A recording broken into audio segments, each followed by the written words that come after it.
La cosa che ancora mi rende più felice è che naturalmente poi la dottoressa mi ha detto che con una sacca di plasma di 600 ml che mi hanno estratto oggi lo posso destinare a 3 pazienti Covid. L'assessore Masoni, insieme alla moglie, ad agosto, al rientro dalle vacanze, ha scoperto di essere positivo al Covid, ha avuto sintomi lievi ed è guarito. Nelle scorse settimane, dopo aver sentito i numerosi appelli a donare il plasma iperimmune, ovvero quello dei guariti dal Covid, ha deciso anche lui di donare. Ho avuto un'esperienza di un amico personale che ha avuto il Covid in maniera molto grave e grazie proprio alla trasfusione di plasma ne è uscito molto velocemente.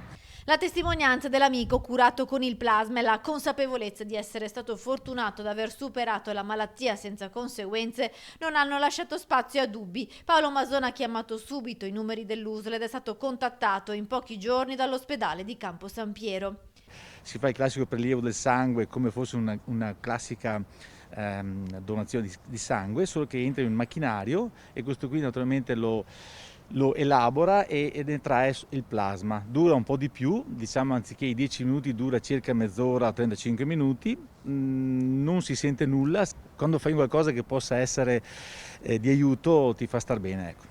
Insomma, donare alla Banca del Plasma della Regione Veneto è facile, i requisiti sono semplici, bisogna essere guariti ed avere dai 18 ai 65 anni, non aver subito trasfusioni e nelle donne non aver avuto gravidanze. Se tutte le persone che naturalmente si sentono e sono fortunati di essere guariti da questo virus, di poter donare il plasma,